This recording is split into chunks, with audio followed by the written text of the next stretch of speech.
morning, não sei, boa tarde, esqueci inglês. Good afternoon e good night para você que nos acompanha aqui no podcast do Escuto Cá Entre Nós. Já começou com palhaçada aqui que não dá. Mas seja muito bem-vinda a mais um podcast do Escuto Cá Entre Nós. Hoje a gente está trazendo aqui uma figuraça que já se tornou até íntima nossa aqui. É um amigão do nosso peito. Já foi lá no programa, bateu um papo, um cara super inteligente. Inclusive, quero saber o meu horóscopo da semana. Eu acho que ele tem as informações para me passar. Mas antes, eu quero saudar minha queridíssima colega estreando aqui no podcast do Escuto Cá Entre Nós comigo, Jaqueline Ferreira. Seja muito bem-vinda ao podcast do Escuto Cá Entre Nós, Jaque. Obrigada, vai ser uma honra, um prazer com o nosso convidado maravilhoso. Acho que um episódio só não vai dar pra ele falar tudo que ele tem pra dizer. É, rapaz, a gente tava dando uma olhada aqui no histórico dele, ele é igual o Bombril, 1001 utilidades. Esse homem faz tudo que você pensar, Brasil. Um beijo também pro pessoal que tá acompanhando a live aí diretamente pelas nossas redes sociais e também pelas redes sociais do Dr. Gileno dos Santos Cerqueira Júnior, ou Gileno Mugambi, de 38 anos. Seja muito bem-vindo ao podcast do Escuto Cá Entre Nós. Obrigado, Maíla. Obrigado a todos os ouvintes do Acorda Cidade e a toda a produção do Acorda Cidade também. Doutor Gileno, geralmente eu pergunto assim, se a pessoa tá nervosa por conta de podcast, que é a primeira vez, mas você tá tão acostumado com os holofotes que eu nem vou lhe perguntar isso. Eita, eu vou puxar logo pro que interessa. Conseguiu mudar o nome para Gileno Mugambi? Fala pra gente. Eu estou com um processo, judicial. Eu fiz essa solicitação, estou aguardando a resposta. Esse processo em si, ele demora, doutor Gileno? Como é que funciona, né? Só é chegar ao cartório, à justiça e pedir a troca do nome, ou tem que ter uma justificativa? Por que também você escolheu esse nome para fazer parte de você? Assim, não existem leis que ampare a essa substituição de nome, essa troca de sobrenomes, na verdade. Sim. Em relação a nome, é mais fácil. Basta você chegar no cartório e adicionar ou retirar, tendo em vista alguma situação que esse nome cause negativa para você. Se eu quisesse colocar o Mugambi, sim, no caso, como um adicional do meu nome, para ficar um nome composto, seria muito mais fácil. Bastava ir no cartório, fazia todo o procedimento, eu nem necessitava de advogado para isso. Como essa troca de nome, de sobrenome, não é algo amparado por lei, eu entrei com o processo, quem sabe não seja o primeiro caso no Brasil. Nossa, que legal, já vai render outra notícia. Outra polêmica. Então é retirada do seu sobrenome completo? Só vai ficar Gileno? Isso. Eu queria tirar o dos Santos e o Cerqueira porque tem origem portuguesa, né? Sim. Eu não tenho nada que me remete a Portugal. Então, o meu sonho era tirar esses dois sobrenomes e ficar com os sobrenomes africanos. Quem sabe você consegue também. A gente traz você aqui de novo para contar essa história, né? Desse processo todo. Isso. Para você ver, né? Como o mundo é tão eurocêntrico que para você introduzir um sobrenome italiano, espanhol, português é muito mais fácil. É tanto que É verdade. A branquitude do Brasil, eles conseguem fazer isso com mais facilidade e conseguem até adquirir passaportes, europeus por conta dessa estrutura eurocêntrica que foi criada no mundo, né? Nossa. E essa questão eurocêntrica não se limita somente a essas questões, né? Vai ali nas mínimas coisas que a gente nem percebe. Por exemplo, por que a Europa fica no meio, no mapa mundi, né? Nossa, já é para dar uma ideia de central. De poder, de dominação, sim, de poder e tal. Poderia pegar outros ângulos, né? Mas aí os geógrafos da época, né, que estiveram imbuídos nessa parte de cartografia, fizeram a questão de deixar a Europa no centro e parecer com que ela fosse maior, porque na verdade a Europa é bem pequenininha. Assim, eu tive a oportunidade de conhecer, de ir lá algumas vezes e... Tá vendo, gente? O Brasil é bem maior. Muito maior. Eles que lutem lá. E trazendo o significado, então, do seu sobrenome, desse processo que está ocorrendo, né? O que é que significa o Mugambi? Conta pra gente. Assim, né? Não foi nada aleatório. Nada Sim, com certeza. Eu cheguei assim no Google. Você não é nada aleatório. Eu não cheguei lá no Google e saí pesquisando. Eu vou ver aqui o nome mais bonitinho africano para eu colocar como sobrenome. Não. Na verdade, eu fiz uma... estava num curso de medicina, né, também ocupando também as fileiras do oficialato da polícia. E a gente sabe, né, que por uma questão de racismo estrutural, né, dos mecanismos do racismo é fazer com que a raça, que teoricamente é inferior, depois eu vou falar aqui um pouquinho sobre racismo científico. Não, a gente vai quer falar sobre isso. Eu sei que vocês vão puxar. Uma das ideias é fazer com que a raça inferior, né, entre aspas, no caso negro, né, ele ocupe espaços que não sejam de poder. Então, eu, jovem, já entrei nas fileiras da corporação, né, como oficial, e também tive a oportunidade, Deus me abençoou, de eu fazer o curso de medicina. Então, eu ocupei espaços que, teoricamente, não era para eu ter ocupado, entendeu? Então, assim, quando você chega a esse nível, o racismo ele passa a ser bem mais sintomático, né? Porque você está ocupando um espaço que, teoricamente, era para ter... Você não era para ocupar. Era para outra pessoa ligada à branquitude, era para estar ocupando.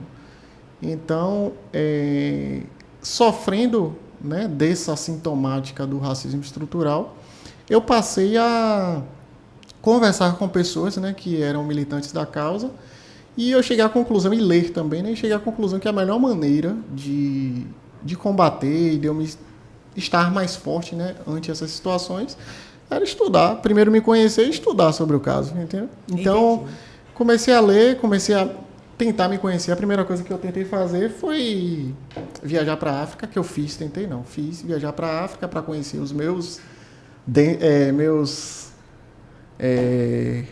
irmãos, né, de cor e de ancestralidade.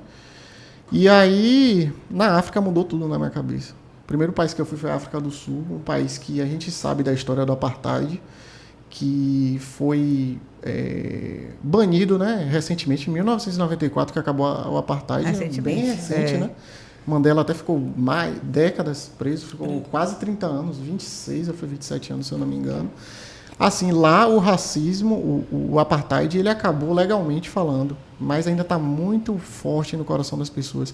Sabe, assim, imagens coloniais, que a gente via em livro, assim, tipo, do Brasil, colônia. Sim. Mulheres negras com crianças brancas amamentando mama de leite. Uhum. Sabe, eu vi isso lá na África, assim, em bairros nobres.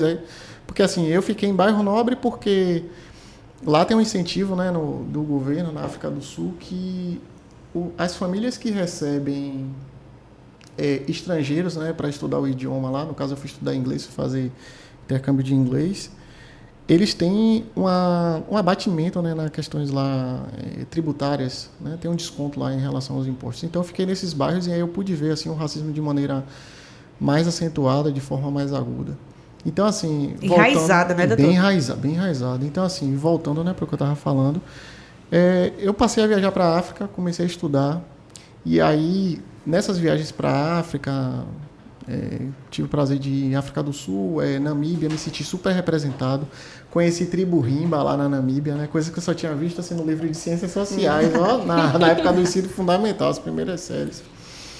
E aí, nessas viagens, me despertou a vontade de fazer o teste de ancestralidade. Teste genético. Perguntar se você já tinha feito teste genético para saber as suas etnias. Sim. Aí eu fiz esse teste genético, fiquei ansioso, fiz em 2 laboratórios. Falei, não, eu vou fazer a prova e a contraprova. Sim. Quem sai primeiro? Bora ver. Aí fiz num laboratório até brasileiro, né, o Genera, e fiz também num laboratório israelense que tem sede nos Estados Unidos e tal. Dizem que tem uma confiabilidade maior, que é o MyHeritage. São exames baratos, aproveitando aqui que eu sei que o pessoal vai perguntar. O exame, na verdade, o do Genera fica em torno menos de R$300, 260 e poucos. Porque eu achei que já era um preço exorbitante, assim, uns R$3.000 para fazer o teste. Isso. E esse do MyHeritage, se eu não me engano, é 500 ou alguma coisa, quase R$600. Tá na média, né, doutor? Tá na média. E esses exames não falam só da questão genética relacionada à ancestralidade, falam também assim, a predisposição de algumas doenças que a pessoa pode ter, mas o meu foco maior era essa questão da ancestralidade, a questão racial mesmo. E os dois bateram o resultado? Bateu. A diferença assim, é pouca, de 2%, 3% para percentual genético de cada como é que diz? Etnia ou país, né, a qual os seus ancestrais eram pertencentes. E aí eu vi que eu sou incontestavelmente preto, né? Afrodescendente. Mas eu queria saber de que parte da África os meus ancestrais vieram, né? A gente sabe que, quando a gente vai estudar história, que a maioria dos negros que vieram para as Américas vieram ali do Golfo do Benin, né? Aquela região ali do Guiné, o Golfo do Guiné, na verdade, a Costa da Mina, retificando aqui, Costa da Mina, Golfo do Guiné, aí tem os países ali, Benin, tem Mali, né, tem a Nigéria que está ali próxima, e a gente sabe assim que não eram basicamente negros somente da Costa da Mina.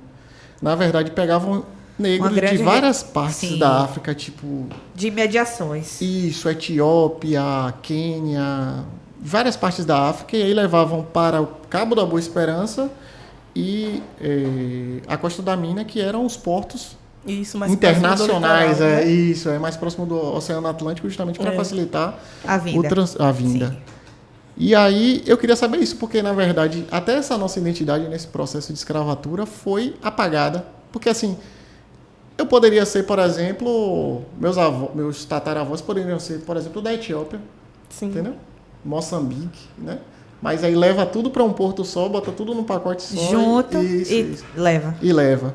E uma coisa também que acontecia muito nesse processo de escravatura. Quando chegava aqui no Brasil, né, eles modificavam o nome. Eu estou lendo até um livro agora de Ana Maria Gonçalves, excelente escritura.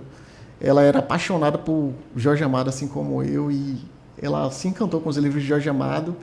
E como o Jorge Amado narrava o cotidiano do negro, que assim, eu sou fã dele porque ele botava o negro em condição de protagonista, assim, sabe? Bacana. Tava bem à frente mesmo, de herói e tal. Uhum. Sou até fã eu falei até no programa, né, de Antônio Balduino, do livro Jubiabá. Sim. E essa Ana Maria Gonçalves começou a ler os livros de Jorge Amado, País do Carnaval. O livro que ela se encantou foi Bahia de Todos os Santos, que inspirou ela a vir morar em Salvador, morou em Itapari com o tempo. Teve o azar da casa dela se assaltar, ficou um pouco arrombada, ficou traumatizada, veio para Salvador, mas aí escreveu o livro. Nesse livro dela, ela conta a história de uma personagem chamada Kendé, que é uma africana, né, que veio escravizada para cá, um personagem fictício. Qual é o nome do livro? Um Defeito de Cor. Eu até tive a oportunidade também de... Jaqueline já sabe a mulher tá nas causas. Preciso ler também. E aí esse Um Defeito de Cor, né, ela fala dessa personagem Kendé. Aí Kendé vem de lá, da África, com a avó e com a irmã. Quando chega aqui no Porto, aqui no Brasil, aí o pessoal que iria receber, né, capitães do mato e brancos europeus, pergunta qual é o seu nome. Aí, não, Kendé. Ah, não. Isso não é nome. Seu nome agora é Carolina, rebatiza. Então, isso aconteceu com os nossos ancestrais. Então, a gente perdeu a nossa identidade. Inclusive, eu tive a dificuldade... Como é o sobrenome também, né? É a partir do seu dono. Isso, é identidade.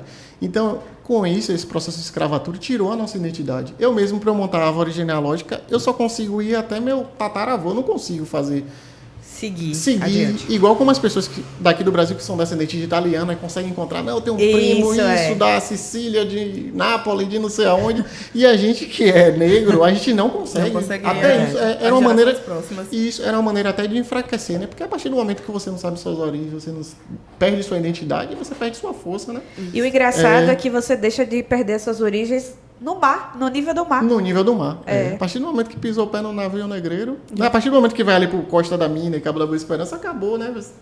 Eles faziam outra coisa que eles faziam.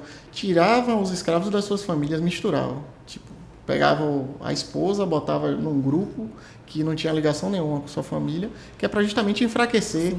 E outra coisa também, a gente costuma achar que a África, né, todo mundo é igual e fala o mesmo idioma, mas a África é um continente e são várias milhões de etnias. Eu tive na África do Sul mesmo, são 11 idiomas oficiais. Imagine, a Babel que não é aqui. Conseguiu identificar alguns? Tem alguns parecidos com o português de Portugal e o português brasileiro também, né? Em Moçambique eles falam português. Sim. Inclusive eu tive até uma situação na Namíbia que chegou um moçambicano. Na Namíbia só se fala basicamente alemão e inglês e tem acho que é Banto, eu esqueci agora, o outro idioma.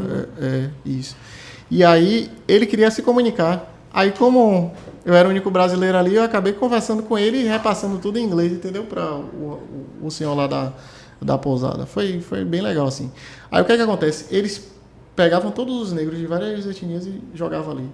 E uma maneira de enfraquecer, porque assim, cada um falava um idioma, como é que eles iriam se unir e se enturmar para unir forças para tentar pra se fugir, revoltar sim. Até se organizar para fugir da isso. opressão. É toda uma estratégia. Nossa. E isso acontece hoje. Acontece hoje. A gente vai falar sobre essas coisas. Que aula de história eu já tô tendo aqui, viu? Eu ia perguntar sobre a infância de Dr. Gileno. Não só a história do Brasil. Rapaz, perfeito, eu adorei. História mundial. Aí por isso, voltando, que eu quero tirar o dos Santos e o Cerqueira, porque assim, minha identidade foi perdida, né? Os meus ancestrais. Eu fiz o teste genético, 39% da minha genética é nigeriana, 16% da minha genética queniana. E bate, porque assim, minha complexão física é bem característica assim, do povo do Quênia. Eu viajei para o Egito em 2021, aí o pessoal perguntava se eu era núbio. Núbio é um grupo étnico que vive ali, Uganda,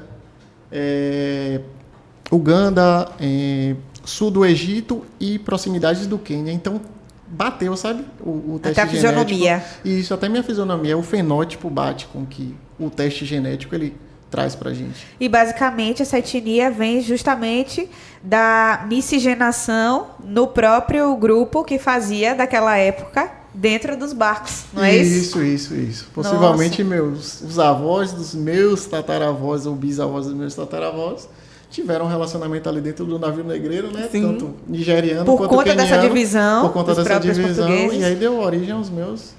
Nossa, sensacional. É muito sensacional. legal. Mas antes da gente falar do Mugambi, ele é Gileno dos Santos Cerqueira Júnior. Isso. Nascido e criado no bairro do Tomba, Do Tomba, aqui em Feira de Santana. Minha Wakanda é o Tomba.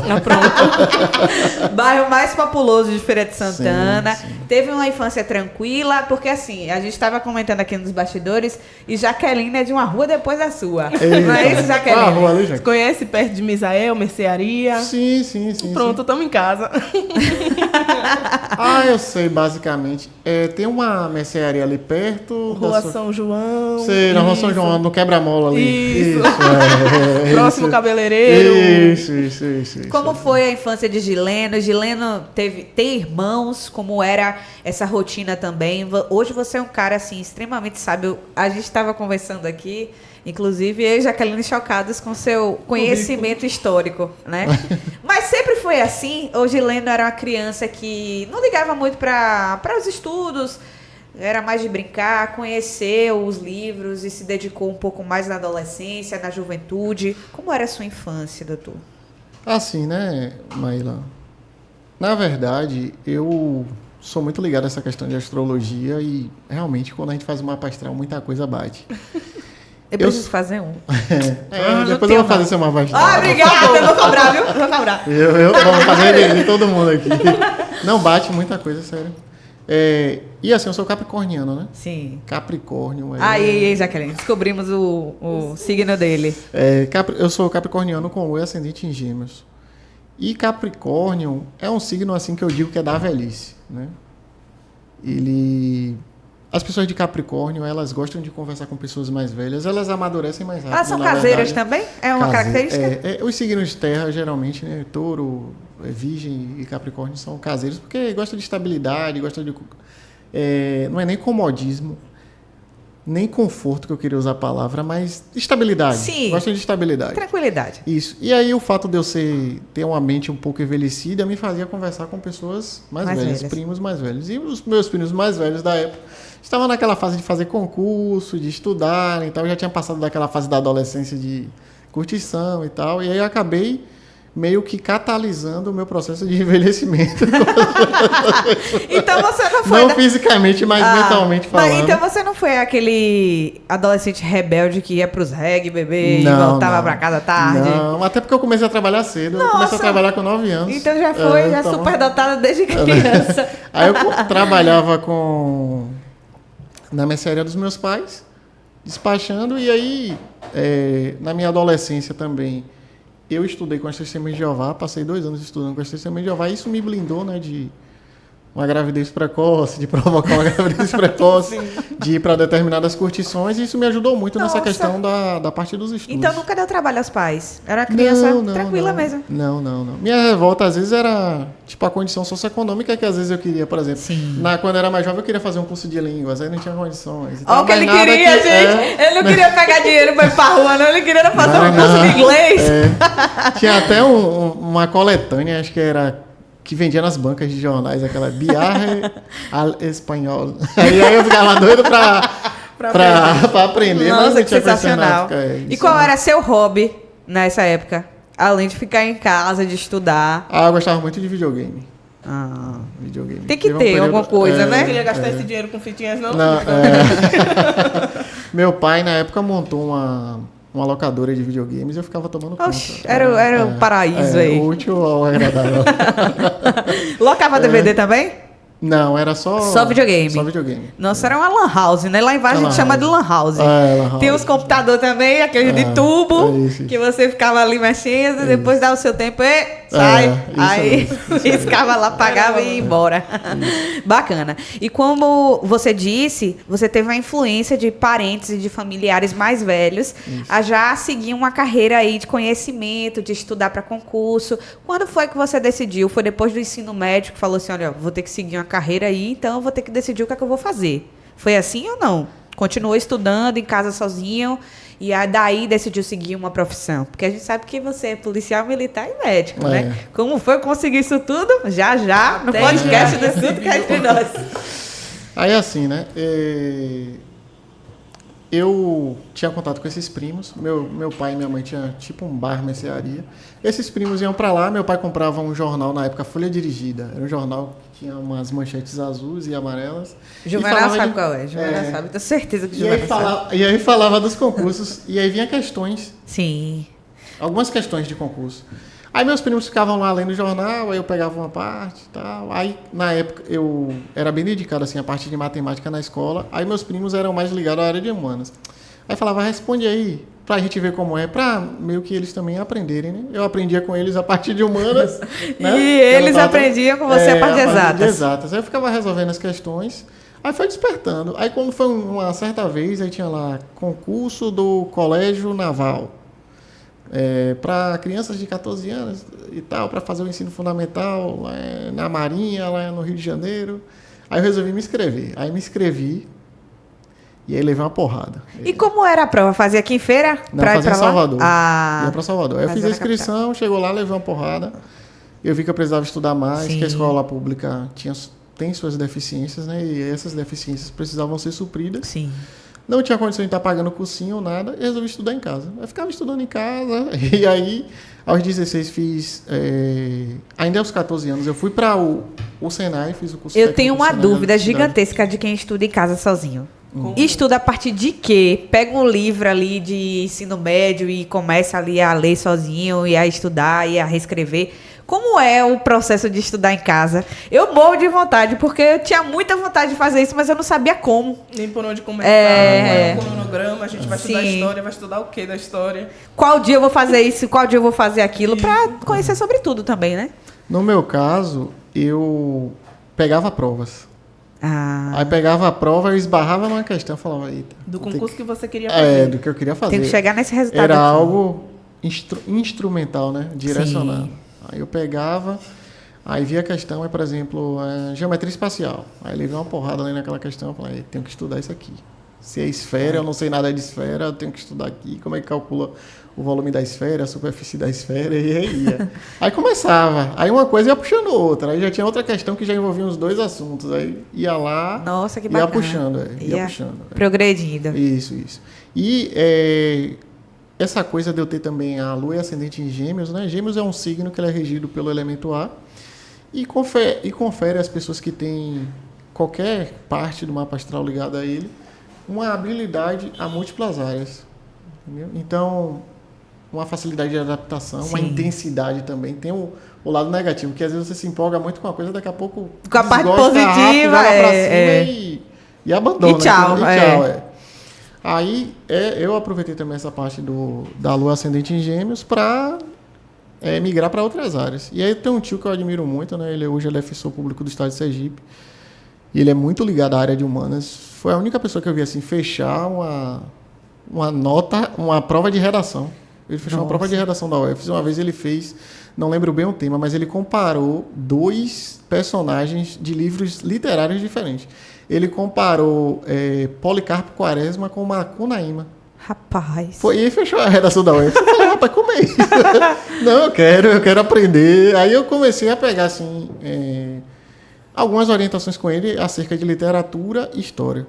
Aí, assim, todo o conhecimento que eu tenho hoje, agradeço a Deus em primeiro lugar, a ele que despertou isso em mim e eu que fui buscar, né? E tentou fazer de novo a prova do Colégio Naval?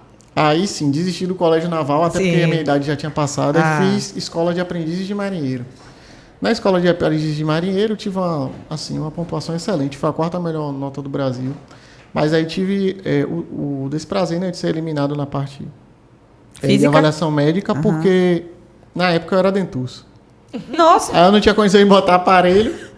Gente, isso desqualificava, doutor? Hoje, como mergulhador, né, recreativo, eu vejo que realmente isso interfere na questão do uso dos equipamentos de mergulho. Entendeu? Isso iria influenciar um pouco. Mas antigamente você não conseguia lidar com essas... Lidar com isso, não. Eu até achava que... Eu não conseguiria também, não. Isso. Eu até fiquei um pouquinho assim... Uma semana, não é nem depressivo, um pouco depressivo, porque era uma coisa que eu queria muito na minha vida, né? Eu gosto de viajar, então eu pensava, a Marinha é tudo que eu quero. Trabalhar e viajar. Viajar o mundo todo. Já dessa época, quando você tinha 14 anos, já queria viajar o mundo, por isso que escolheu a escola naval para ir por isso. Subconscientemente ali estava tudo... Já querendo. Ligado. Isso. Ancestralidade, tá vendo? Ancestralidade me puxando. Faz tudo sentido. Me puxando. Todo sentido. Me puxando. E aí... desistiu, e aí vai fazer o quê? Vai pro Senai. Com 14 anos eu fiz o Senai, né? 16 anos eu fiz a escola de aprendiz de marinheiro. Teve essa eliminação precoce. Depois que eu perdi na escola de aprendiz de marinheiro, ainda lá na escola naval, um marinheiro pegou, me chamou e falou, né? Mas por que você não faz oficial da polícia? Oficial da polícia, você vai ter um status dentro do militarismo melhor, né? Não vai estar subordinado a tanta gente.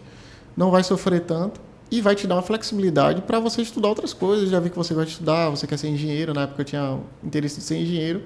Até fiz o vestibular de engenharia, né, na UFES, fui aprovado, cheguei a cursar um semestre lá na UFES. Mas por que não foi adiante? Eu não fui adiante porque, assim, na época, né, a gente vivia uma condição financeira um pouco complicada. E aí não tinha tanta...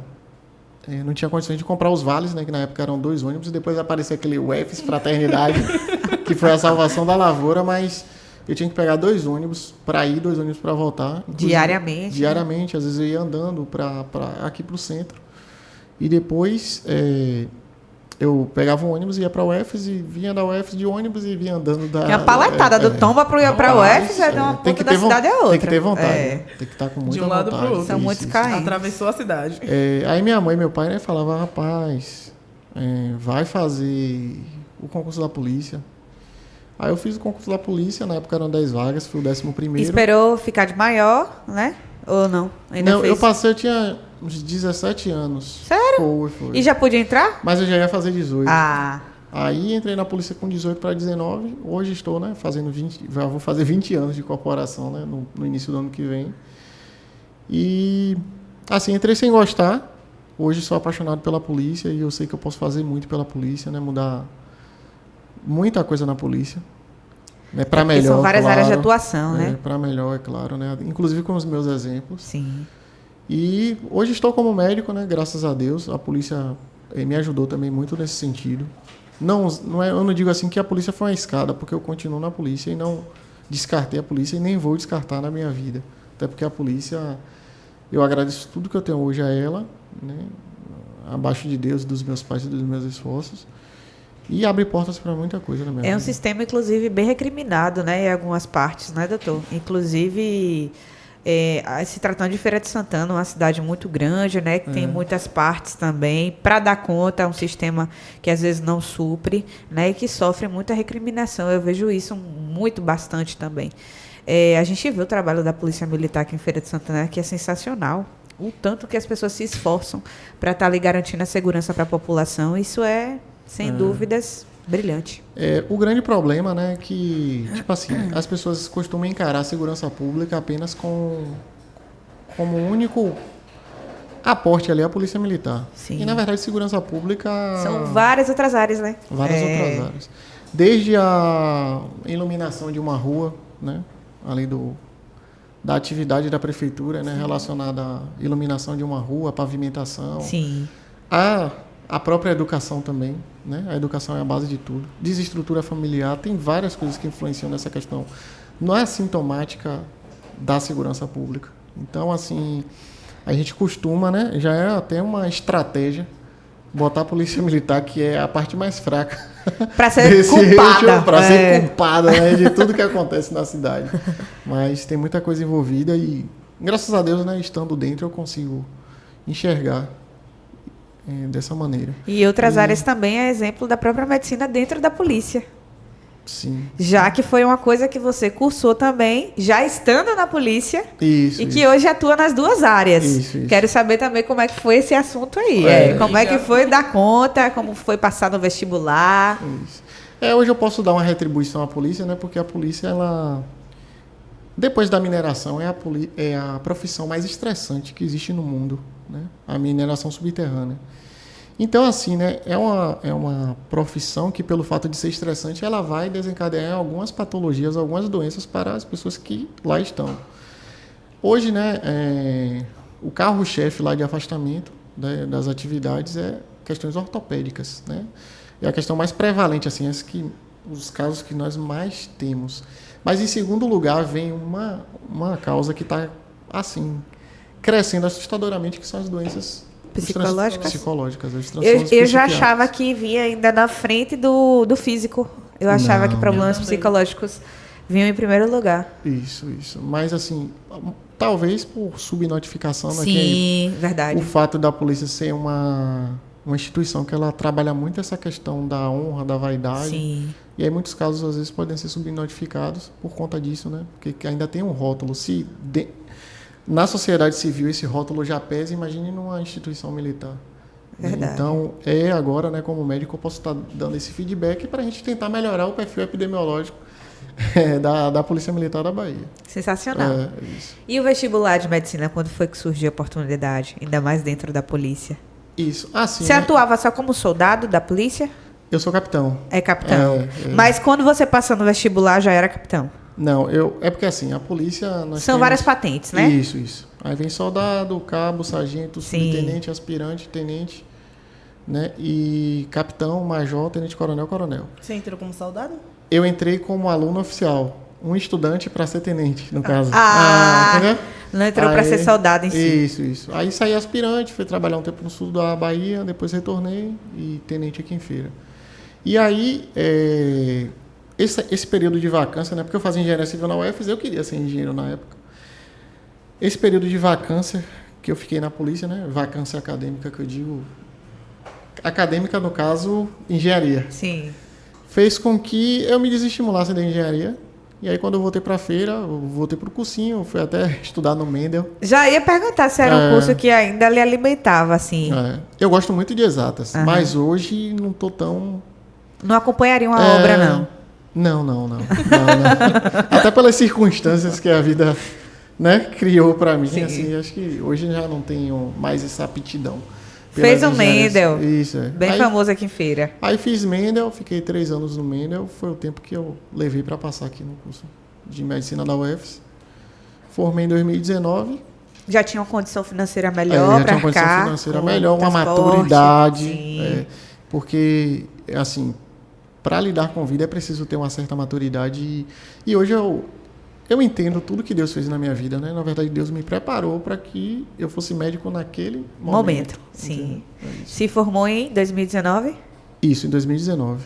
E assim, eu tenho um tio que já tinha meio que feito uma previsão. Nossa! Em relação a isso. Rapaz, pessoal, conhecedor. Eu com 6 anos, ele falou bem assim, você vai ser médico e eu vou te dar os livros. E aí, não levei aquilo muito a sério na época criança, Naquela época, sim. Valeu, mas... tio. Você Isso. sim. É. Aí, quando eu formei, eu lembrei muito dele. Assim. Nossa, que bacana. Bem legal. Como é o processo de estar na Polícia Militar e cursar medicina, já que a medicina requer um tempo um pouco maior de estudo, né, de dedicação. Tem vezes que o aluno precisa ficar o dia todo na instituição, né, fazendo esse acompanhamento. Você ficou afastado da Polícia Militar ou até a própria logística da PM, há a possibilidade de estar nas duas funções? A Polícia Militar ela tem várias possibilidades de escala, né? De crescimento dentro dela, de crescimento né? dentro dela, né? Assim, os coronéis que hoje estão, né, encabeçando a corporação, eles têm outra mentalidade, né? Antigamente era a polícia é dedicação exclusiva, tem que pensar só na polícia. E hoje os coronéis que lá estão, né, os policiais de modo geral, têm uma outra formação, têm uma mente diferenciada, têm uma mente mais aberta. E eles acreditam que o policial, tendo outra formação, pode ajudar muito mais a PM do que eles chegando ali cumprindo, tendo dedicação exclusiva à Polícia Militar. Então, assim, hoje na polícia nós temos médicos, temos advogados, temos psicólogos, temos profissionais de várias áreas e médicos de várias especialidades, entendeu? E isso fortalece muito a polícia. Então, na minha época, o que foi que aconteceu? Eu trabalhava muito final de semana. Eu cumpria a minha carga horária, claro e óbvio, não podia deixar de cumprir, até porque é militarismo, se você não cumprir... Não ganha bem. E ainda tem o xadrez, né? Ainda tem a manutenção. Então, eu trabalhava muito final de semana. Praticamente todos os finais de semana eu trabalhava. Então, sempre ficou na área administrativa, né? Vale lembrar. Não, já atuou em campo? Muito em campo. Sério? Até porque nessa condição de estar estudando medicina, sobra muito final de semana. Então, não tem como ser administrativo no final de semana. Então, eu quero perguntar uma coisa aqui, então. Já me surgiu uma outra dúvida. Maíla. Você já teve uma experiência que marcou a sua vida aí nos finais de semana em campo, que você nunca vai esquecer. A gente traz diversas personalidades que também atuaram na polícia, seja militar ou civil aqui, e já contaram um relato que marcaram sua vida. Você já teve diversas experiências, mas na polícia teve alguma que lhe marcou? Em que você pode falar, né? Porque eu não sei se pode. Posso ligar para um advogado? Pode. Assim, Maíla, logo quando eu formei, né, teve um assalto a banco numa cidade lá do sul da Bahia. Exclusiva. Doutor Gileno nunca falou isso antes, viu? Vá. Teve um assalto a banco e aí teve um colega que foi a óbito, né? Foi alvejado na testa. Eram 8 meliantes. Eles fizeram um assalto lá na cidade chamada Ibirapuã e isso aí marcou minha vida, sabe? Isso lhe afetou psicologicamente? Questionou se valia a pena mesmo a polícia em algum momento para você? Por um momento eu fiquei pensando, né? Será que vale a pena eu continuar ou seguir minha carreira acadêmica? Mas, às vezes, o financeiro ele fala muito mais alto e eu agradeço. Né? Isso. É a necessidade que eu tive e permanecer, isso me ajudou a mudar, né? Aquela mentalidade que eu apresentei, aquela ideia que eu apresentei ali naquele momento de trauma e estresse. Talvez imatura. Imatura, muito imatura, bem verde mesmo. E aquela questão hoje me faz repensar sobre o sistema de segurança pública que nós temos, se realmente é eficaz, entendeu? E hoje eu vejo, né, eu encarava a segurança pública de outra maneira, mas hoje eu vejo que tudo é fruto de racismo estrutural, entendeu? Tudo é porque existe uma segregação. O capitalismo selvagem ele cria condições para que uma determinada parte da sociedade ela fique à mercê, e aí eu não estou justificando aqui crime. Sim. Quem sou eu, capitão Cerqueira Júnior, para estar justificando crime, mas explica. Não justifica, mas explica. Um fato de uma determinada parcela da sociedade estar segregada e sem acesso a determinados determinadas sistemas, necessidades básicas até, né? Acesso a determinadas básicas, e aí vai ter que fazer alguma coisa para se virar, entendeu? Para sobreviver. Não estou justificando aqui crime. Com certeza, entendi. Não justifica, mas explica muita coisa. Né? Sim, dentro da cadeia faz parte, né? Essas pessoas estarem nesses espaços, nesses lugares de criminalidade, de violência, de falta de educação. Voltando ao assunto, principalmente quando uma pessoa dessa etnia chega a um lugar de poder, como a gente falou no início, isso quebra o padrão e muitas pessoas não gostam. Tudo é fruto do racismo estrutural. Hoje eu consigo, até desestrutura familiar. É o racismo estrutural, gente. Racismo, né, como eu já tinha falado, tem outras entrevistas, é você discriminar, né, um indivíduo ou um grupo, uma população, por conta de suas questões étnicas, né, sua raça, seus traços, sua tonalidade de pele.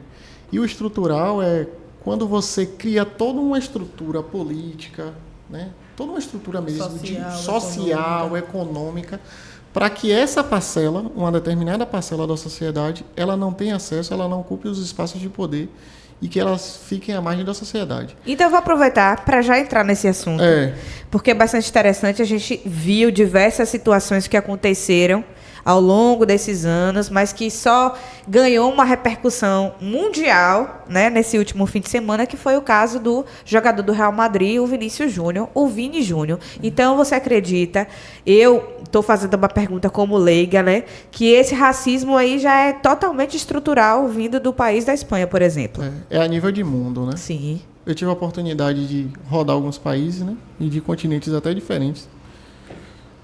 Até na África, como eu falei, eu sofri racismo. Sério? Sim. Sofri racismo, vi racismo, Sim. assim, de maneira bem contundente. Aqui na América Latina também, Peru. E pense num país assim que eu... Já houve um caso de racismo, assim, que também lhe marcou, de certo modo, que você não esperava acontecer e que acabou acontecendo? São vários fatos, Sim. entendeu? Inclusive... Foram muitos episódios. Teve vários episódios. Teve até um, assim, eu vou citar só esse, que eu acho que merece uma certa relevância e até vai abrir os olhos de algumas pessoas. Como eu tinha falado, né, quando a gente ocupa esse espaço de poder, esse racismo ele se torna mais sistemático ou mais sintomático. E aí teve uma situação, foi até no curso de medicina, eu não era de uma determinada turma. Eu atrasei meu curso um ano porque por questões de trabalho. Com as demandas. As demandas do trabalho, fui transferido para outras cidades e tal, e acabou atrasando. Aí eu caí em outra turma. E aí eu ia fazer um internato, que é aquela parte do curso de medicina que você fica 2 anos no hospital, né? No caso da gente, Clériston, nos hospitais daqui de Feira. E aí quando me colocaram no grupo, o grupo de WhatsApp era os personagens do Grey's Anatomy. Sim. Quando eu entrei no grupo... Hoje eu dou risada, mas na época o negócio não foi bom. O internato foi aqui em Feira da Foi. Aí tiraram a foto do Grey's Anatomy e botaram a foto de Mussum. Oxi. É sério. Aí botaram a foto de Mussum e botaram a pegada preta. Misturado. É sério, pra você ver. Aí, tipo assim, isso já é uma sintomática. Nossa. Então, assim, foi uma coisa que marcou bem, isso influenciou muito, assim, na... E você percebeu claramente ali, né? Não, nem ali precisa dizer nada. foi bem claro, assim. Inclusive, teve um desentendimento, né, entre eu e essa pessoa que fez isso, entendeu? Eu tive que ter um tratamento mais enérgico. Lidar com esse racismo recreativo. Esse racismo recreativo, que foi o que aconteceu com o Vinícius Júnior. Isso. Ali é racismo recreativo. Para eles ali como é que diz? É uma diversão, é um lazer chamar uma outra pessoa de macaco. Né? É verdade. Chamar outra pessoa de macaco. E aí aconteceu isso comigo. E voltando para o caso de Vinícius Júnior, a Europa, na verdade, ela é a precursora do racismo científico. Tanto do racismo, esse que trouxe os negros para cá, para trabalhar como escravo, né? Que era aquela justificativa que o negro era mais forte, que o negro não desenvolvia bem as partes, essa característica da intelectualidade. Então, se justificava isso. Se justificava dessa maneira a questão da... Somente esforço físico, né? Isso, da escravidão. E no século XVII até o século XIX, impera até hoje uma questão chamada racismo científico, que é considerado hoje uma pseudociência, que isso não é ciência, é uma maneira realmente de segregar, que foi encabeçada aí por alguns filósofos, né, chamado Gobineau, que foi Arthur Gobineau, que é um francês, que ele pregava, né, que a miscigenação ela degenerava a raça humana. Ele dizia que se misturasse as cores, iria acabar com a raça humana, que isso iria causar transtorno psiquiátrico, criminalidade iria aumentar por conta disso, entendeu? Então ele pregava meio que a separação mesmo dos povos brancos, que foi essas teorias de Gobineau que fez com que Hitler criasse o aquela... nazismo. tivesse envolvimento na loucura. Aquela loucura na aquela cabeça loucura, dele. o nazismo, que... né? Aquela anomalia que foi o nazismo. E aí teve também Cesare Lombroso, que foi um anatomista, um antropólogo, que ele pregava que, na verdade, o criminoso ele já nascia. Entendeu? Que pessoas com determinadas características, que geralmente as características que ele colocava Sim. só equivalia à pessoa negra, teriam uma predisposição a ser criminoso. E até uma coisa boa para a gente discutir em âmbito de segurança pública, né, a nível acadêmico, né, sobre essas teorias de Lombroso. Até que ponto a gente não está sendo lombrosiano em determinadas abordagens, em determinadas posturas, né, enquanto policial militar e policial civil, segurança pública de modo geral. E até judiciário. Sim. Até no julgamento ali, será que eu não estou sendo lombrosiano verdade. com aquele réu? Entendeu? Que a gente fala muito de polícia, mas tem que dar uma amplitude. E eu vejo até assim, isso me faz lembrar daquele ditado que não se deve julgar o livro pela capa, mas a gente sabe que julga sim, né? Isso. Aí voltando a esse caso aí do racismo científico, aí teve Gobineau, né, Arthur Gobineau, francês, teve Cesare Lombroso, teve Broca também, que é um francês. Todos eles criavam teorias baseadas na biologia, na antropologia. Tinha até uma situação lá de antropometria, né, que eles mediam o crânio, né? E a depender dos achados, eles diziam que aquela pessoa ali tinha uma predisposição a cometer determinados crimes. Teve um alemão também, Franz Kahl, que ele também já era mais ligado a essa parte de neurologia. Media o crânio e ali dizia que determinada parte do cérebro... Meu Deus. Fazia comparações. E comparações, e isso que a pessoa teria predisposição a cometer determinados crimes, Sim. que a pessoa teria predisposição a desenvolver esse e aquela transtorno mental. Uhum. E aqui no Brasil teve o Nina Rodrigues, né, que ele também pregava essa situação de que negros, índios, né, na verdade negros, teriam predisposição a desenvolver determinados transtornos mentais e pregava também essa questão do racismo científico. E, inclusive, ele se baseava muito, né, nessas teorias de Gobineau, esse francês Arthur Gobineau. E ainda sobre esse fato de Vini Júnior, né, todos esses pensadores eram europeus, entendeu? E essas ideias, elas não estão assim em evidência, mas elas estão não é nem adormecidas, elas estão meio que no inconsciente dessas pessoas da Europa. Sim.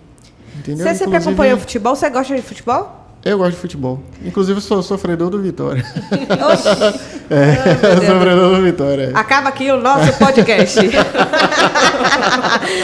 Mas assim, você tem algum time carioca do coração? Eu tô deixando ele ter a oportunidade boa de permanecer aqui nesse ambiente. Como eu sou rubro-negro. Aí sim, agora eu gostei. Aí eu tenho um carinho especial assim pelo Flamengo, né? Eu gosto muito do Flamengo. Mas... Então, em algum momento, você, principalmente visualizando esse futebol, vou dizer, a nível mundial, você já imaginou que aconteceria uma situação como essa? Até porque já aconteceram outras e os casos já foram arquivados com Vinícius Júnior, né? Inclusive, aquele fato lá que aconteceu, que fizeram um boneco e que penduraram o boneco e penduraram num viaduto. Eu tava lá na Espanha na época. Eu queria assistir até esse jogo do Real Madrid, só que eu iria voltar pro Brasil no outro dia. O jogo era 9 horas da noite, eu ia viajar no outro dia de manhã. Eu falei, não, é cansativo, pode ter alguma coisa no estádio. E aí, né, alguma violência e tal. Aí eu acabei que eu não fui. Sim. Mas eu tive a oportunidade de estar na Espanha nesse período. E durante a viagem na Espanha, eu levei até minha filha, que é negra também. E mostrei ela. Eu até perguntei a ela, né? Já de maneira tendenciosa. Sim. Eu perguntei, e aí? Porque nós viajamos Espanha, nós fomos para a Espanha, depois nós fomos para o Marrocos, depois Marrocos, África, depois França. Aí eu perguntei, você gostou de qual país? Aí ela, França. Aí eu, por quê? Ela, porque tem mais pessoas parecidas com a gente. Se identificou. A França tem muitos africanos, né? Porque a França ela colonizou muitos países africanos, então agora os africanos estão voltando para lá para reaver o que é deles. Né? Nada mais justo, né? Eu acho. Com certeza. Eles criam aquele processo de xenofobia, mas eles criaram a miséria na África, foram lá explorar o ouro, a prata, o marfim. E agora nada mais justo do que os africanos voltarem lá para ter melhores condições de vida. Eles destruíram, agora nós vamos voltar lá. Para nossos espaços. Alguns países até estão pedindo a restituição dos seus bens, das suas obras de volta. É verdade, vale lembrar. Quando a gente vai no Louvre, eu até mostrei minha filha. Você tá vendo isso aqui, ó? Obra da África, obra da Grécia, obra do Egito. Isso aqui não foi tem obra tudo europeia. Roubado. Tudo roubado. Meu Deus. Segura esse celular aí, é a prova d'água. Tá tranquilo, tá tranquilo. É a prova d'água. Aí eu falei com ela, né? Sim. Você gostou de... Perguntei a ela, né? Você gostou de qual país? Ela é da França e do Marrocos. Nossa, que bacana. Mas eu percebi que é porque a Espanha não tem representatividade. A Espanha ela é extremamente xenofóbica. Mas bacana a percepção dela ainda desde criança, até porque já é uma educação para ela entender, né? Isso. E se sentir representada. Ela vê isso claramente no metrô. Entrava no metrô, só pessoas brancas, entendeu? E as pessoas todas olhando assim pra gente, como se fôssemos, sabe? Pessoas estranhas, né? Os ETs entraram ali no metrô. Já na França, a gente via pessoas mesmo bem parecidas, assim. Ela amou o Marrocos também. Marrocos é África, né? E, na verdade, essa viagem foi meio provocativa mesmo. Nossa. E na Espanha, né? A Espanha, a gente já tem a gente já vê pelo processo de colonização. A Espanha entrou no Peru. A cidade de Cusco, que era a capital do Império Inca, ela praticamente virou um deserto. Machu Picchu, que eu tive a oportunidade de conhecer em 2014, virou um deserto. Todos os incas sumiram de Machu Picchu. Aí falam, os incas sumiram misteriosamente. Viu? Misteriosamente. Veio uma nave espacial. E abduziu todos os incas. Na verdade, os espanhóis dizimaram todos aqueles povos ali, incas. E dizimaram também os povos ali em Cusco. E na Argentina também eles mataram todos os negros que foram lá para trabalhar em condições de escravo. É tanto que você viaja para a Argentina, você olha o time, a seleção da Argentina, você não vê negro como você vê na França. É verdade. Né? Como você vê na Itália. Até a Itália, que é extremamente preconceituosa, já chegou a ter jogadores negros. Agora, a Argentina a gente não vê. Fui no Chile, namorava uma chilena, e aí eu fui visitar ela em Quillota, uma cidade que fica a 1h30 de Santiago. Isso tem tempo, foi em 2015. A minha ex-cunhada, né, ela pediu para tocar na minha pele e no meu cabelo, porque não tinha negros. Todos os negros e ela que queria foram sentir a textura? Saber como era. Ela só tinha visto na televisão. Não. E aí, como todos os negros do Chile foram dizimados também, porque foi um processo de colonização espanhola, ela queria tocar para saber. Nunca tinha visto um negro na vida. Sabe? Então, assim, é isso. A Espanha é isso. Extremamente racista. Eu já ia perguntar, doutor, desculpa te cortar. A gente está falando aqui de racismo estrutural, científico. Eu ia perguntar se tinha algo a ver com o Brasil, por ser Brasil. Não. Mas pelo visto não. Mas o Brasil também tem sua história nessa parte do racismo científico. É isso que eu quero saber. Isso. Porque a gente visualizando uma imagem como aquela, a gente fica a se perguntar, nossa, mas será que se fosse outro jogador de outra seleção, por ter a cor negra também, por ser preto, seria chamado de macaco como o Vinícius Júnior foi, só pelo fato dele ser brasileiro? Tem ali naquele time do Real Madrid, tem um zagueiro Rüdiger, né? Que ele... Assim, ele não está tão em evidência. Sim. Vinícius Júnior, é aquilo que eu falei, né? Que o racismo estrutural ele é mais sintomático quando você ocupa espaço de poder. O fato de Vinícius Júnior ser a estrela do time... A ascensão. Você vê que é da Militão, também está dentro do time, também é brasileiro. Mas está como zagueiro, né? No futebol, geralmente, quem se destaca é o atacante. Exatamente. Então, Vinícius Júnior sofre mais por conta disso. E aqui, voltando para o Brasil, Sim. tem a questão do Nina Rodrigues, que eu já falei, que formulou várias teorias de racismo científico, né? E tem um cara chamado João Batista Lacerda, que, infelizmente, era colega, né? Era médico esse cara. Ele era diretor do Museu de Artes do Rio e ele tinha teorias também de racismo científico, teorias raciais. Ele pregava, ele já era diferente do Gobineau, esses outros que eu já citei, né? Cesare Lombroso. Ele pregava, tinha uma teoria própria. Ele tinha uma teoria que foi isso até que influenciou os imigrantes virem para cá, os imigrantes italianos, alemães, virem para o Brasil na década de 20 e 30 para trabalhar na lavoura, né? Ele tinha ideia que era diferente. Ele não pregava que a miscigenação ele degenerava a raça humana, Sim. não. Ele tinha uma ideia de embranquecimento da população brasileira. Inclusive, isso foi em 1911. Ele dizia que... Isso ia acontecer um dia? Hã? Isso ia acontecer um dia? Ele disse que em 3 gerações, ou seja, em 2012, o Brasil teria mais de 80% da sua Mas população como? branca. Processo de miscigenação. Trouxeram os imigrantes justamente para Tentar embranquecer. embranquecer a população. Entendi. Primeiro ia ter a questão do cruzamento, né? Sim. Que iria, inclusive tem até um quadro de Brocós, que é um artista espanhol, Brocós, que ele usou esse quadro desse espanhol num artigo que ele fez, que ele foi apresentar numa conferência internacional de raças na Inglaterra.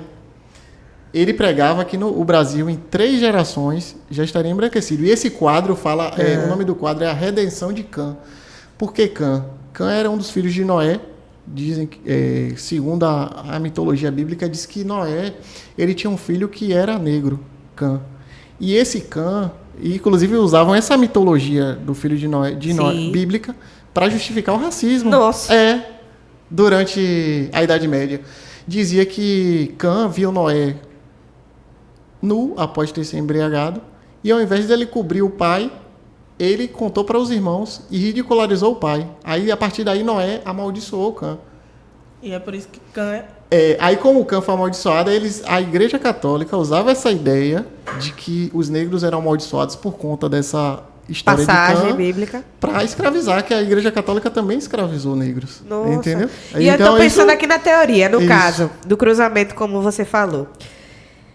Ia relativamente relacionar o negro com o branco, que ia clareando na próxima geração. Aquele negro ali, natural, raiz, ia morrendo, ia envelhecendo e ia embranquecendo. E a outra parcela de negros iriam ficar marginalizadas, inclusive foram criados Sim. depois da abolição da escravatura o crime de vadiagem, que era quem estivesse na rua sem fazer nada iria preso. Quem é que estava na rua sem fazer nada? Quem foi abolido da escravatura e foi abolido da sociedade. Mas, o negro, gente, como é que a pessoa pensou que em 3 gerações ia embranquecer isso. tudo? Me diz aí. Isso. Eu queria saber. É porque ia pegar os negros e iriam encarcerar, Meu Deus. matar, e os que teriam traços finos Sim. iriam colocar para cruzar com os brancos e iriam embranquecendo. Esse livro, Meu Deus. esse quadro, A Redenção de Cã, que redenção é como se fosse não é nem perdão, é como se fosse... uma santificação. Não é nem uma reconciliação, seria uma reconciliação, redenção. Seria, o quadro ele bota uma senhora negra, que seria a avó, né? Uma moça com a criança branca no colo e um rapaz branco. Na parte da criança do quadro, uma parte do quadro... Pesquisei aqui. Isso, aí como Não, você não está vejo. vendo? Como você está vendo aí, o rapaz, que tem traços europeus, ele está numa rua pavimentada. Sim. Tá vendo? Tô vendo. A senhora, a negra, que teoricamente é a avó da criança branca, Sim. ela está numa parte que não está calçada, tá vendo? Eles Chão. queriam dizer que o negro era o atraso da sociedade. Meu Deus. Tá vendo? Através da Aí que a pintura. ideia, isso, era o atraso da sociedade, era o atraso da ciência, era o atraso de tudo. A família totalmente branca Isso. e a terceira geração preta. Isso, que já estava ali de idade, já próxima ao falecimento. Nossa Senhora. Isso. Aí João Batista Lacerda, esse médico, né? Ele tinha essa ideia de que a melhor solução para o Brasil, que era um país atrasado e tal, que era por conta dos negros, que a melhor forma que tinha era fazer o cruzamento para ir embranquecendo a sociedade.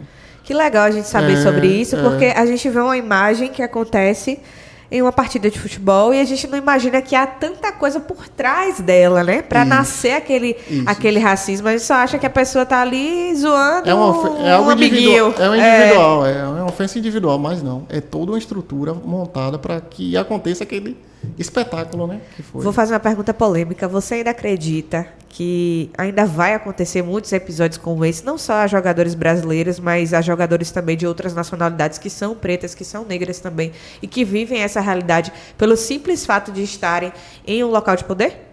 Sim, até porque, né, a Europa, o mundo todo, ele vem com um vento de ultradireita, né? Inclusive o diretor da La Liga, o presidente da La Liga, né, que estava organizando aquela competição, ele tem ligação com um partido de ultradireita na Espanha. E só pediu desculpa, nazifascista, inclusive, porque foi obrigado, praticamente, foi obrigado, né? por questões Eu não queria, políticas, não. de política internacional, ele pediu desculpa. Mas ali no coração dele, Com entendeu? certeza. Ele não...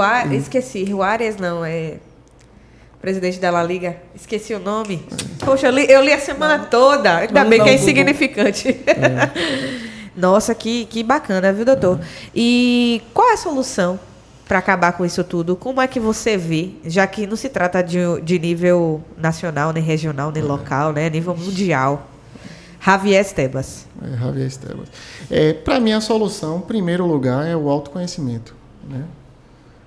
Muitos de nós negros, eu mesmo vim ter conhecimento sobre a história mesmo dos negros, de nós negros, agora já adulto. Em fase adulta, é uma fase adulta já avançada, porque assim, a história que a gente ouve na escola é que a gente só aprende que o negro foi escravizado, a gente só pega esse recorte da história, né? Joga ali no livro, aprende ali. Aí você, meu Deus do céu, eu sou coitadinho, meu avô foi escravo, meu tataravô foi escravo. Quando, na verdade, tem toda uma história antes da escravatura. Inclusive, o racista científico, né, o Arthur Gobineau, que eu falei, o francês, ele, para justificar, né, porque ele foi contraditado, aí falaram assim, e o Egito? O Egito só eram constituído de pessoas negras, eles fizeram a pirâmide, formularam teorias da geometria, que até hoje, inclusive, não se consegue entender como tem, né? É verdade. Inclusive, dizem até que foi ET, né? Que eu assisto History direto, que tem várias teorias como essa. Foi qualquer coisa, menos o negro. Como foi, já que de dia as pessoas iriam morrer, o sol escaldante. Até hoje surgem essas teorias aí no History. Isso. Aí o que acontece? Ele falou, não... Lá tiveram pessoas brancas que passaram pelo Egito, entendeu? Então, assim, na escola a gente até acha que os egípcios são brancos. Até porque quando a gente vai pegar o livro, quando a gente vai assistir algum filme de Hollywood, Cleópatra é branca do olho azul. Cleópatra acho que é da nossa cor. Não tem condição. Acho que se Cleópatra fosse branca e do olho azul, ela teria morrido jovem e de câncer de pele. Aquele sol escaldante do Egito. Pra ele, brancos passaram pelo Egito porque os negros não tinham a capacidade de fazer monumentos como aquele, ou viver naquele ambiente? Isso. Aí Gobineau pregava, mas Gobineau, por favor. Pra justificar a teoria dele. Então, assim, a gente aprende isso na escola o tempo todo, a gente assiste filme de Hollywood, a gente vai na igreja, Jesus Cristo é branco do olho azul. Isso. E essa teoria de Jesus Cristo? Se Jesus nasceu ali no Oriente Médio, como é que ele... Se ele tivesse cabelo liso, o cabelo dele não iria suportar aquela irradiação. E naquela época não tinha protetor solar, não tinha nada, não tinha shampoo, não tinha condicionador, não tinha nada que pudesse proteger ele, né, da incidência solar. Isso. Inclusive, já vi diversas matérias de pessoas que recriam, né, com base na própria característica da época, né? Era uma pessoa barbuda, preta, de cabelo curto. Até mesmo para se assemelhar ao europeu, né? Para botar o europeu em condição de superioridade. Então, no renascimento cultural, né? Eles criaram aquela imagem de Jesus branco do olho azul, quando na verdade não é. Inclusive, também teve pessoas negras aqui do Brasil que foram embranquecidas justamente para não dar a ousadia de que o negro realmente foi produtor daquele tipo de conhecimento. Juvenal, tu me lembrou. Tu nem precisou me lembrar, eu mesmo me lembrei. Machado de Assis. Michael Jackson, nosso rei do pop, sim. Que era preto e do nada ficou branco. Não entendo até hoje como foi essa mudança de cor de Michael Jackson. Só pelo simples fato de ter um vitiligo, inclusive mudou todas as características impossíveis. Ali teve uma influência. E querendo até tirar a própria realidade de si, né? A vida dele mesmo. Então é isso, o autoconhecimento, né? Você conhecer a história também do nosso povo, saber que os negros não... A história não se resume basicamente à escravatura, ao regime de escravatura. Saber das nossas origens, né? Enquanto Egito, até criação da humanidade, porque há evidências arqueológicas de que o Jardim do Éden era na Etiópia, então Adão e Eva eram negros.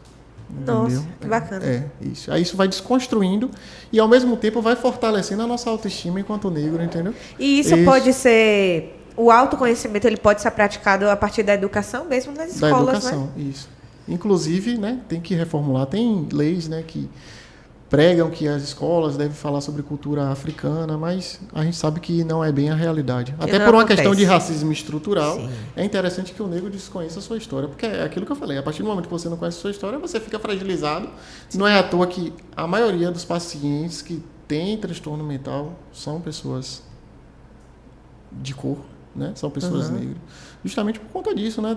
O racismo estrutural, ele interfere em várias coisas. Que passa por uma realidade muito diferente das pessoas brancas. Isso está em condição de segregação, está em condição de restrição econômica. Social. Social, de segregação. É a maior parte da população carcerária, né? É a maior parte das pessoas que protagonizam ali no banco de réus, entendeu? Então, isso tudo influencia. Bacana falar sobre isso. Bacana ter alguém que saiba falar sobre isso. Porque isso acaba ensinando as pessoas a não serem dessa forma, né? Isso. E precisamos de pessoas que tenham uma voz um pouco maior e um conhecimento também elaborado, assim, como você, por exemplo, que nos ensina aqui. Somos leigas, né? Isso. E outra coisa também que é importante quando a gente fala de racismo é falar sobre colorismo. Colorismo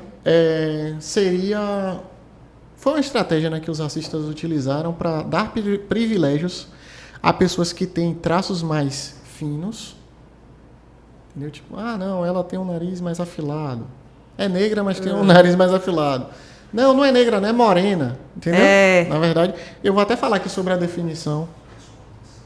Eu vou até falar aqui sobre a definição de negro. O negro, segundo o IBGE, são pessoas pardas, que são pessoas mestiças, que a gente vê que tem uma mistura realmente. E pretas são pessoas que são incontestavelmente descendentes de africanos. Por exemplo, ela, somos pretos. Isso. Né? Ele a gente já considera pardo, mas é negro. Pardo e preto está num conjunto de negros. Inclusive, houve até, doutor, uma época em que as pessoas não sabiam distinguir e muitas vezes diziam que eram para a gente abominar a palavra negro, né? E chamar todo mundo de preto. Também tem essa experiência. Não, mas é porque teve um período que negro era usado única e exclusivamente para questões depreciativas. Por exemplo, você está na minha lista negra. Uma palavra denegrir também, né? Denegrir. Seu pai me traiu com a nega. Eu tava com né? Tem toda essa coisa, eu usava para isso. Mas hoje, né, com essas novas definições e vários estudos relacionados à etnia negra, hoje negro já é uma situação mais aceitável. É racismo quando você fala num determinado tom ou num determinado contexto. Saia daqui, seu negro. Aí já é racismo, entendeu? Esse cara fez isso porque ele é negro. Aí já é racismo, entendeu? Mas negro é uma palavra já aceitável. Aí nesse colorismo, o que é que acontece? Era até uma maneira que os senhores de escravos usavam para os escravos não se unirem. Pegava um que era mais clarinho um pouquinho, aí colocava para achar que tinha um poder maior sobre um poder os maior, outros. dava um privilégio que é para eles não se unirem, se rebelarem e conquistar sua liberdade. Sim. E hoje a gente vê isso, né? A gente sabe que as pessoas retintas, elas têm maior dificuldade de conseguir um emprego. Sim. Entendeu? Pessoas que usam cabelo black têm uma maior dificuldade de conseguir um emprego, tem que usar chapinha. Verdade. Né? Tem que se embranquecer. Tem que se embranquecer de alguma maneira ou ficar menos retinto para poder ocupar determinados espaços.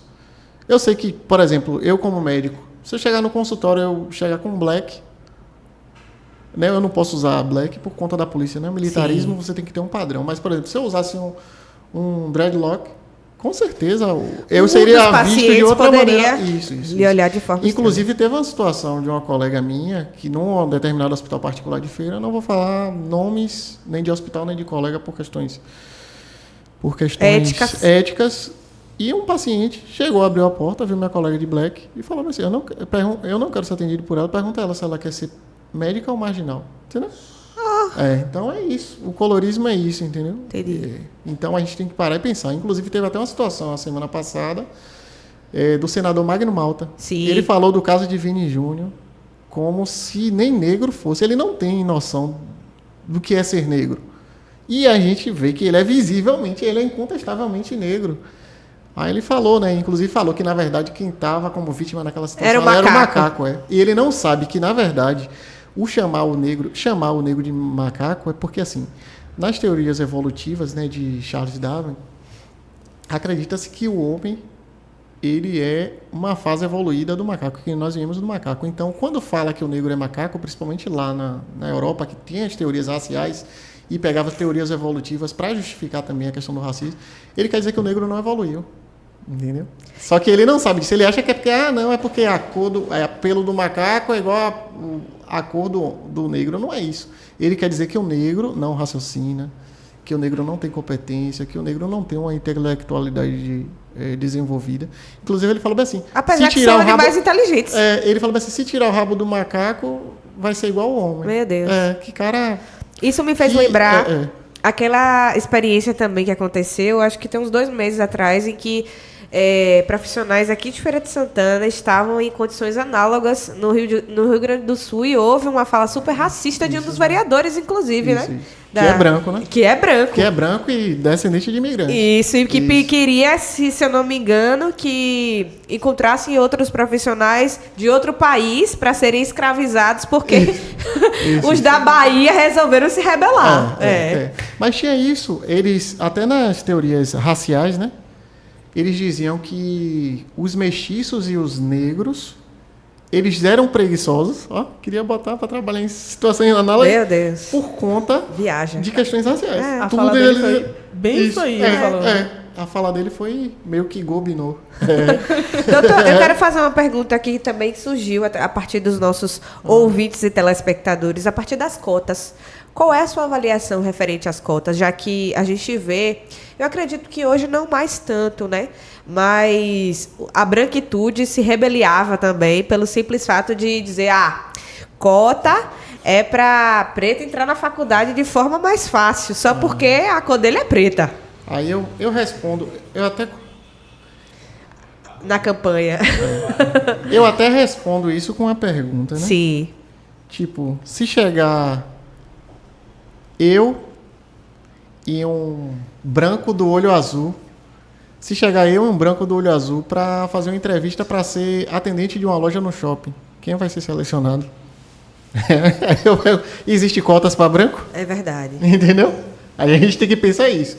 Aí será que não é necessário cotas para branco? Quando a gente olha para o cenário político do Brasil, por exemplo, Salvador. Sim.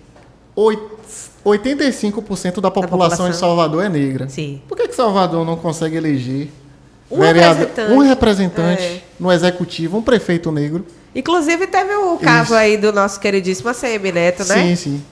Mas ele é negro. Campanha. Ele é negro. Eu vou falar até sobre os Estados Unidos. Aí a gente pergunta, por que não ter cotas? Porque quando a gente olha para um curso de medicina, por exemplo, minha turma só tinha eu e mais 3. Numa turma de 35. Será que não é necessário? Por que essas pessoas... 75% da população de Feira é negra. Sim. Eu estava dando uma olhada nos dados do IBGE. Por que não consegue botar 50% dos negros no curso de medicina? Por que não consegue colocar 50% dos negros na Câmara de Vereadores? Por que 50% dos negros num restaurante bacana não estão lá na condição de cliente, ao invés de cozinheiro, de garçom, né? Então, assim, existe uma estrutura que é montada, uma cota estrutural, para que favoreça os brancos. Então, nada mais justo de criar um sistema de reparação. Eu sou a favor das cotas, ainda é o mínimo que o Estado pode fazer em todos esses anos de escravatura. Né? É o mínimo que o Estado pode fazer. E deveria haver para as outras áreas também, né? Não só para a universidade. Isso inclusive para a política, entendeu? Inclusive, principalmente para a política, que é um espaço de poder, que é onde legislam as leis que poderiam favorecer a nós, negros, né? E desestruturar o racismo. Mas não é interessante porque é interessante para a branquitude que o racismo ele permaneça estruturado. Fale da ACM, estou lembrando aqui. Sim, ACM. ACM, ele é pardo. Sim. Se ele é pardo, ele está dentro do grupo de negros. Sim. Mas qual foi o problema de ACM? Ele viveu o tempo todo... Porque, assim, é a questão do colorismo. Sim. Ele tem a pele mais clara, ele tem um cabelo... relativamente liso. Entendeu? É liso. Só que, nesse processo de colorismo, né, quem pode correr para a branquitude para ter seus privilégios só ele viveu o tempo todo como branco. Aí decidiu apelar. Aí, quando foi conveniente, ele se declarou negro. Aí não. Aí não dá certo. Então, eu não costumo dizer que ele é afrodescendente. Ele é afroconveniente. Entendi. Inclusive, virou memes aí, mais memes na campanha, porque fez até um bronzeamento para poder sair. Sim, que coisa ridícula aquela ali.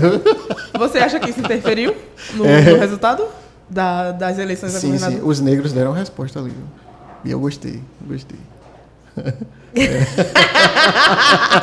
Doutor, o papo tá muito bom. Eu não quero encerrar não, se depender de mim, que eu só saio daqui amanhã. Mas a gente precisa falar um pouco sobre sua vida também, né? Vamos lá. Porque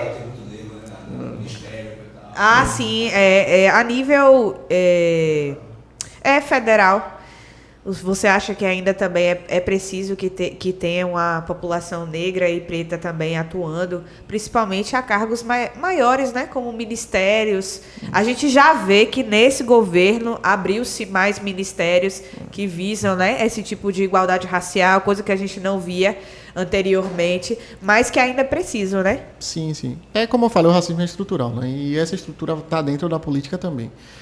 Nesse novo governo, né, nós conseguimos ver algumas caras, né, assim, de pessoas até que militaram realmente. Temos a Aniele Franco, temos o Silvio Almeida, que foi até escritor do livro Racismo Estrutural.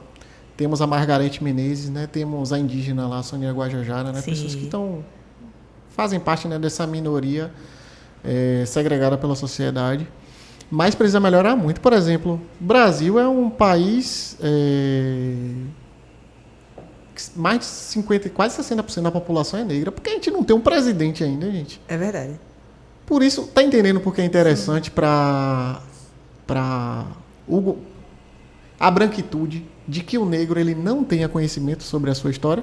Porque a partir do momento que a gente, como nós estamos discutindo agora... Eu me lembro aqui muito de Obama, no período que ele entrou. Você vê que os Estados Unidos estão bem à frente, né? Bem à frente. Conseguiu o Obama, descendente de queniano. Apesar que deu uma regredida com o Biden, mas ainda assim carrega.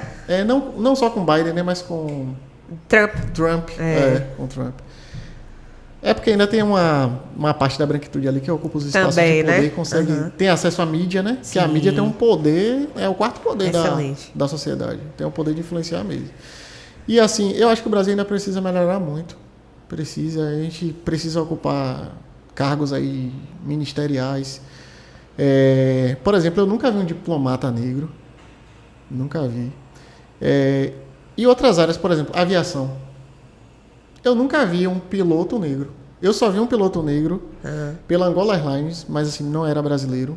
Eu até fiquei fascinado com aquilo. Foi até quando eu fui para a África do Sul. E aí eu vi a aeromoça, toda a tripulação era negra. Aeromoças negras, piloto e copiloto negro. Eu falei, meu Deus, que coisa massa. Aí na hora que eu sentei, aí uma moça branca sentou do meu lado, ela, você já viajou por essa empresa? Meu Deus, ele vai derrubar a gente. Meu Deus, esses negros vão derrubar a gente, nossa. Que absurdo. Eu tô com medo, eu nunca viajei por essa empresa. Na verdade, era um racismo que tava lá embutido, entendeu? Vou aproveitar para fazer uma pergunta polêmica, então. Já que você vê que sente e tem a necessidade de haver representantes pretos, negros também, em ministérios, né? Na própria presidência do Brasil. E em Feira de Santana também, é por isso que você vai se candidatar a prefeita de Feira de Santana no ano que vem. Confere? Assim, né? Tem meu voto. Não pode divulgar nada ainda, não. Né? Eu tinha uma aversão à política, né? Sim. Quando eu olhava assim, o cenário da Câmara de Vereadores de Feira, meu Deus do céu. Um pouco caótico, talvez. Mas ali é a representação do povo, né?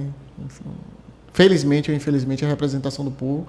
Na minha cabeça, não estou aqui discriminando ninguém, mas eu acho que as discussões deveriam ter um nível mais elevado, né, ali dentro da Câmara. Deveriam realmente discutir propostas, né, coisas que realmente, leis que realmente iriam causar uma certa relevância na sociedade. Não, vamos instituir aqui a data da cor azul, entendeu? Vamos instituir aqui a data da festa de não sei o quê, não. Tem que discutir coisas que realmente venham a causar um impacto na sociedade, entendeu? Positivamente. Depois que eu comecei a estudar sobre racismo estrutural, né, e passar por algumas situações de racismo, eu vejo que realmente o negro ele deve ocupar os espaços de poder, né? Inclusive eu convoco a todos negros a realmente se candidatarem, a estudarem, a buscar os seus espaços, entendeu? Levantar essa autoestima e fazer com que a nossa raça realmente fique em evidência. Então, com isso, eu realmente abri meus olhos para essa questão política, né? Venho conversando aí com pessoas de vários partidos, mas também mais inclinado ao PSB, né? O Partido Centro-Esquerdista. E estou à disposição do partido. Eu acho que possivelmente eu saia candidato a vereador, né? Parece que tem uma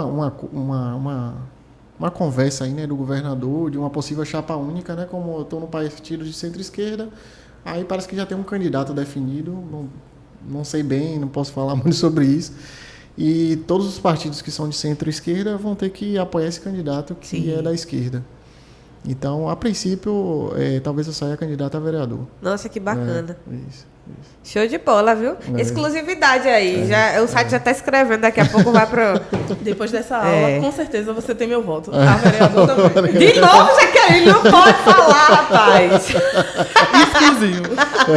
Assim eu vou ter que transferir meu título debaixo do bolso. Não tá certo, não. Doutor Gileno, antes da gente encerrar, você participou, não dá pra negar, né? A gente te conheceu, inclusive, a partir do programa de Luciano Huck. Foi sensacional, Quem Quer Ser um Milionário. Como é que ficou a vida de Dr. Gileno depois dessa participação? Já viajou muito? Já colecionou mais países aí na bagagem? Já fez a residência, que era um projeto? Demorou para receber o cachê? É uma pergunta que eu queria fazer para você. Maíla sempre me bombardeia. Senhora Maíla, o programa ele foi muito importante assim, para a minha vida, né? Sim.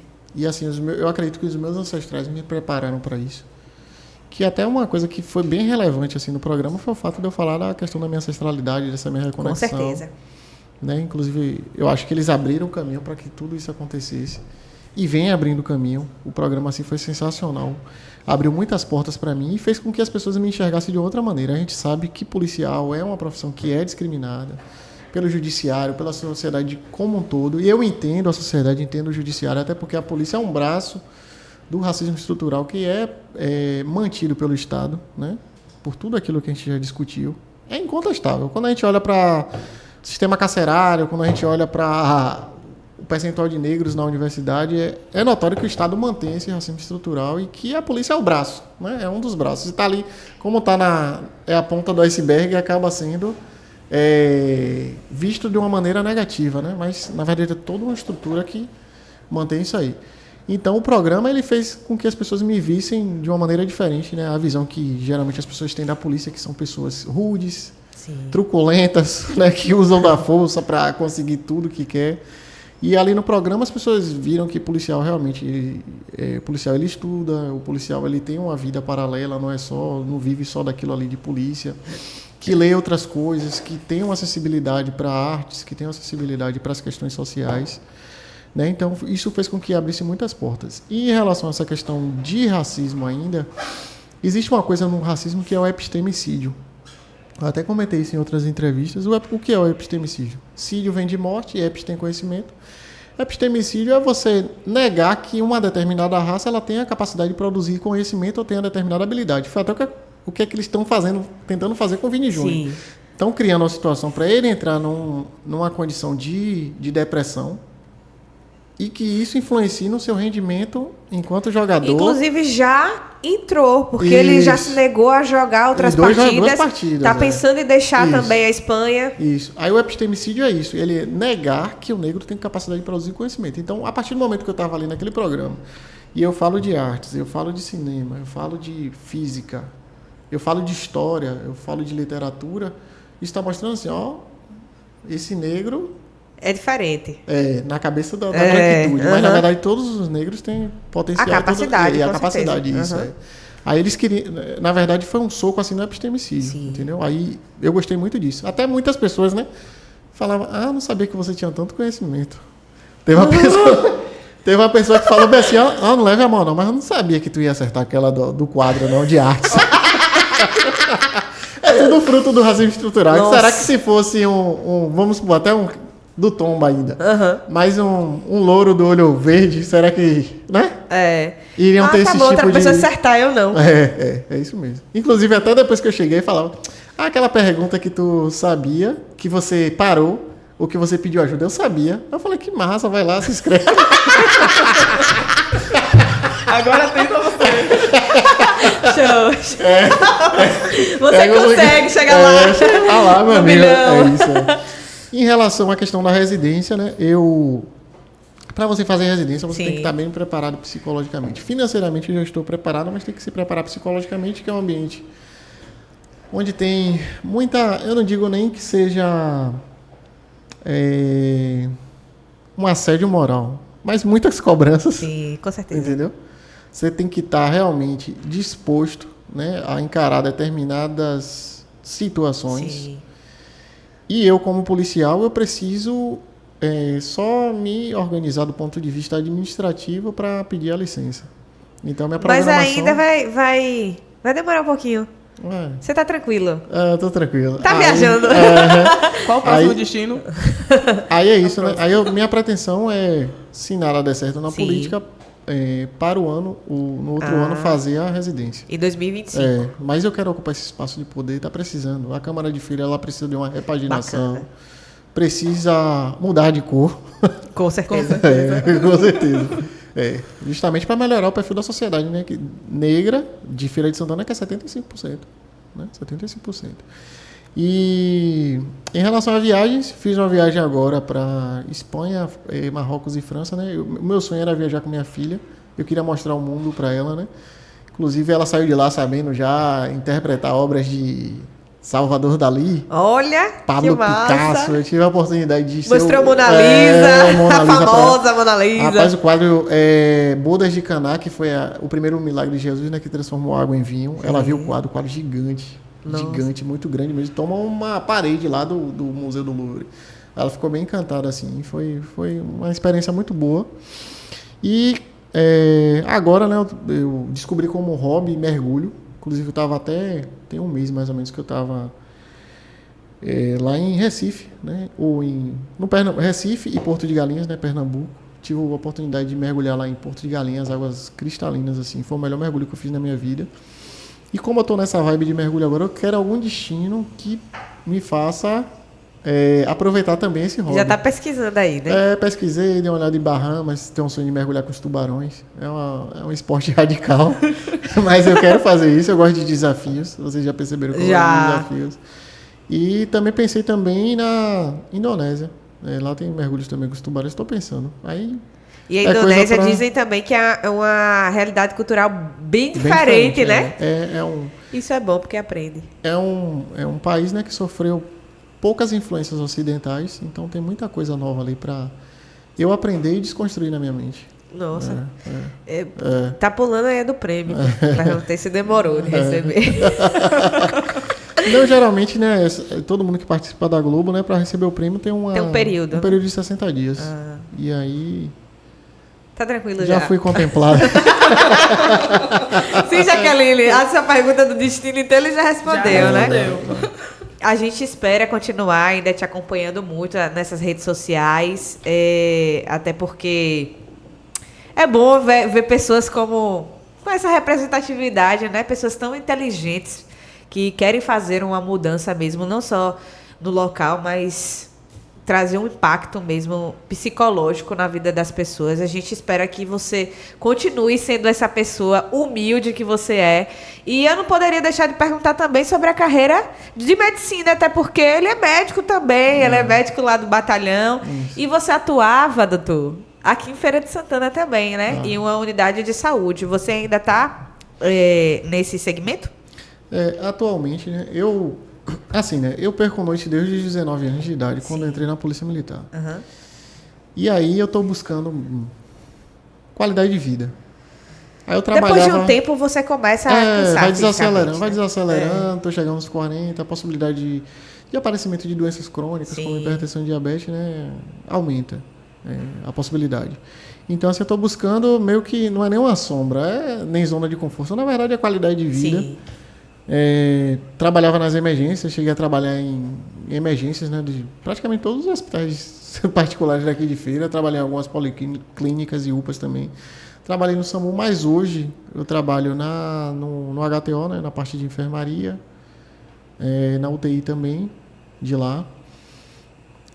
Trabalho como médico perito do Plansev e trabalho no batalhão e recentemente, né, assumi, né, a coordenação médica do Complexo Prisional de Feira de Santana. Já me perdi na conta. Não, o Complexo Prisional de Feira de Santana.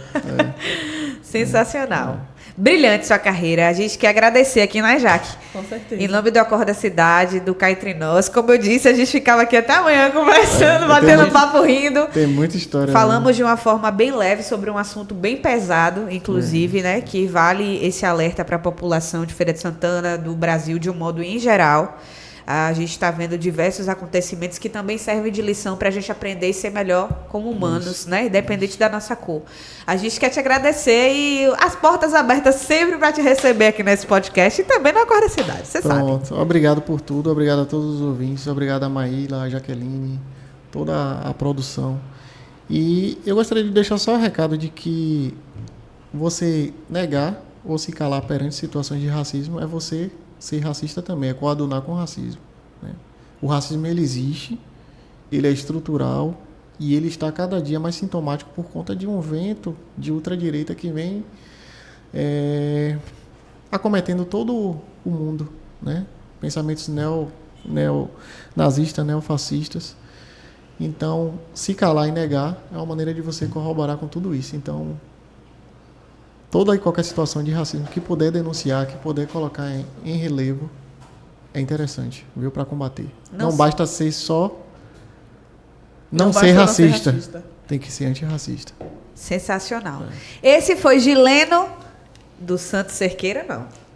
Gileno no podcast do Escuta o Cá Entre Nós. Semana que vem tem mais e eu te espero aqui. Acompanhe a gente também através das nossas redes sociais, @Escuta o Cá Entre Nós e @Acorda Cidade. Um beijo, gente.